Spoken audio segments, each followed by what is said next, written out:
وَلَقَدْ يَسَّرْنَا الْقُرْآنَ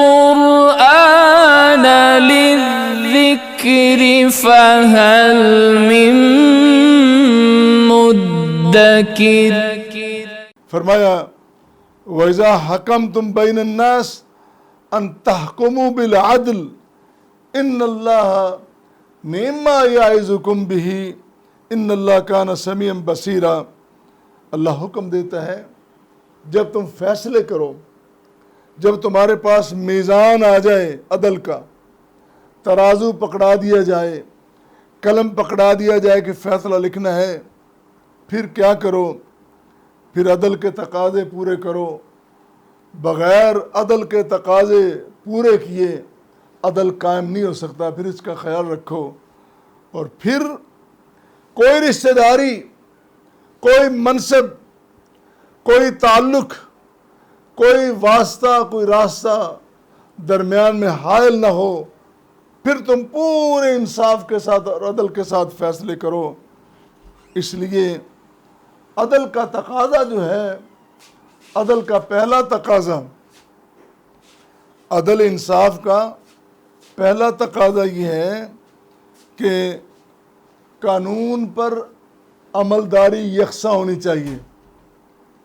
قانون اس پر عملداری کرنی ہے یکساں، کوئی رشتہ داری، کوئی تعلق آڑے نہ آئے، بالکل منصف، عادل، قاضی اپنے ہاتھ میں ترازو پکڑے، قلم پکڑے، کبھی جھول نہ کھائے، کبھی لڑکھڑائے نہیں، کبھی ایمان نہ ڈولے اس کا، کبھی خواہشات غالب نہ آ جائیں، کبھی نفس غالب نہ آ جائے، پورے عدل کے ساتھ وہ اپنے فیصلے کرے۔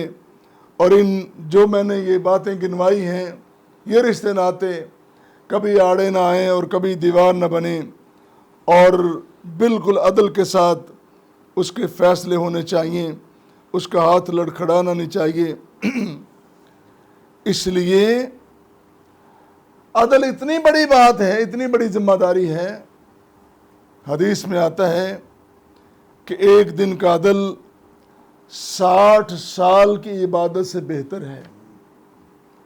ہماری ایوریج عمریں، اوسط عمریں یہی 50-60 سال کی۔ اللہ کے رسول صلی اللہ علیہ وسلم کی عمر مبارک 63 سال۔ یہ ایک مثال ہے پوری دنیا کے لیے، ایوریج عمریں تمہاری یہ ہیں۔ اور 60 سال کی عبادت ایک طرف، ایک دن کا عدل ایک طرف۔ اللہ کے رسول صلی اللہ علیہ وسلم نے فرمایا عدل یوم واحد افضل من عبادت 60 سنۃ۔ یہ الفاظ کس کے؟ یہ علامہ ابن کثیر نے نقل کی ہے، یہ روایت رسول کریم صلی اللہ علیہ وسلم کے الفاظ، آپ کا ارشاد ہے 60 سال کی عبادت سے بہتر ایک دن کا عدل۔ اور خوش نصیب ہے وہ شخص جب سے وہ منصب پہ بیٹھا ہے، مسند پہ بیٹھا ہے، روزانہ عدل کرتا ہے، انصاف کرتا ہے، اس کے فیصلے عدل کے مطابق ہیں۔ یقین مانیے اس سے بڑا خوش نصیب کون ہو سکتا ہے؟ کل جب اللہ کے رسول صلی اللہ علیہ وسلم کے سامنے جائے گا، شرمسار نہیں ہوگا، شرمندہ نہیں ہوگا، خوش ہوگا۔ اور اللہ کے رسول بھی فرمائیں گے اے میرے امتی، تو نے کل مجھے یاد رکھا، آج میں تجھے یاد رکھتا ہوں، میرے ساتھ بارگاہ میں چلتا ہوں، تیرے ساتھ میں تیری سفارش کرتا ہوں۔ اور جس کی سفارش اللہ کا رسول کر دے، سبحان اللہ، اس سے بڑی بات کیا ہو سکتی ہے؟ اسی لیے فرمایا کہ عدل بہت بڑی بات ہے۔ اور اگلی روایت اس سے بھی بڑی، جو موجم طبرانی کی روایت ہے، مفسرین نے اس کو نقل کیا ہے کہ قاضی کے ساتھ اللہ کی ذات ہوتی ہے۔ عادل منصف اکیلا نہیں، اللہ کی ذات یعنی اللہ کی رحمت اس کے ساتھ ہوتی ہے۔ فرمایا رسول کریم صلی اللہ علیہ وسلم نے ان اللہ مع القاضی، ان اللہ مع القاضی، اللہ قاضی کے ساتھ ہے ما لم یجر، جب تک وہ ناانصافی نہیں کرتا۔ اللہ کب تک ساتھ ہے؟ جب تک قاضی منصف عادل ناانصافی نہیں کرتا، زیادتی نہیں کرتا۔ اور فَإِذَا جَارَ وَقَلَوْا إِلَىٰ نَفْسِهِ، اور جب وہ زیادتی کر دیتا ہے پھر اللہ تعالیٰ اس بندے کو، اس منصف کو اس کے نفس کے سپرد کر دیتے ہیں۔ یہ جو نفس ہے نا، یہ سب سے ظالم چیز ہے۔ بت کا پجاری، شجر حجر کا پجاری، ہم بڑا گناہگار اس کو سمجھتے اور یقیناً وہ ہے، لیکن اپنے نفس کا پجاری ان سے بڑا مجرم ہے۔ اس کو اپنے علاوہ کوئی دکھتا ہی نہیں ہے، اپنے نفس کا، اپنی خواہشات کا غلام۔ اللہ فرماتے ہیں عادل اور قاضی کو جب تک وہ انصاف کرتا رہتا ہے میری رحمت ساتھ ہوتی ہے، اور جس دن وہ ناانصافی کرتا ہے میں اپنی رحمت اٹھا لیتا ہوں، اس کو اس کی نفس کی خواہشات کے سپرد کر دیتا ہوں۔ اللہ اس سے محفوظ رکھے۔ اور فرمایا وَإِذَا حَكَمْتُمْ بَيْنَ النَّاسِ أَن تَحْكُمُوا بِالْعَدْلِ، اللہ کے بندو، تمہیں اللہ نے اختیار دیا ہے، مسند اور منصب دیا ہے، جب بھی تم فیصلے کرو عدل اور انصاف کے ساتھ کرو۔ اس لیے دوسری جگہ ارشاد فرمایا سورہ نحل میں ان اللہ یأمر بالعدل والاحسان، بے شک اللہ حکم دیتا ہے کس بات کا؟ عدل اور احسان۔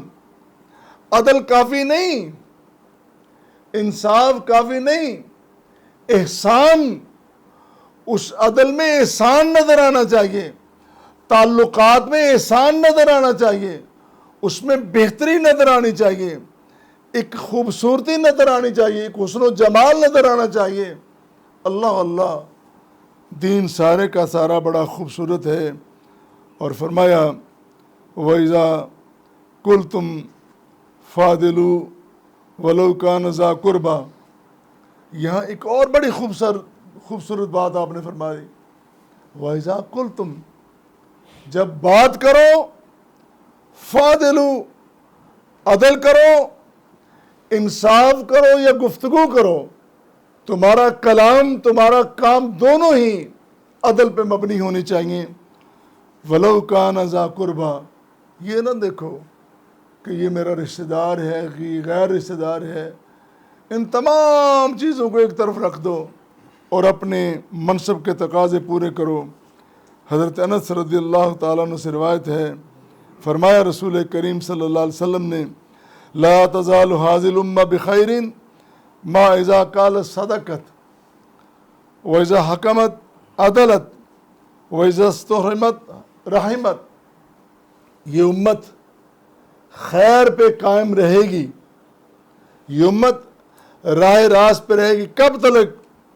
جب تلک اذا قالت صدقت، بولے گی تو سچ بولے گی، اس منہ سے، اس زبان سے سچ کے علاوہ کچھ نہیں نکلے گا، اور جب انصاف کرے گی، عدل کرے گی تو پھر فیصلے عدل کے ساتھ ہوں گے، یہ فیصلے ہوں گے تو عدل کے ساتھ، اور جب ان سے رحم مانگا جائے گا، یہ بڑی بات ہے، کہا جائے رحم کرو، شفقت کرو، یہ اللہ کی خاص صفت ہے، رحمت اللہ کی صفت ہے، اور اس صفت کو اللہ نے پوری دنیا میں اجاگر اس لیے کیا ہے، آخری پیغمبر کو اس صفت کے ساتھ متصف کر کے بھیجا ہے۔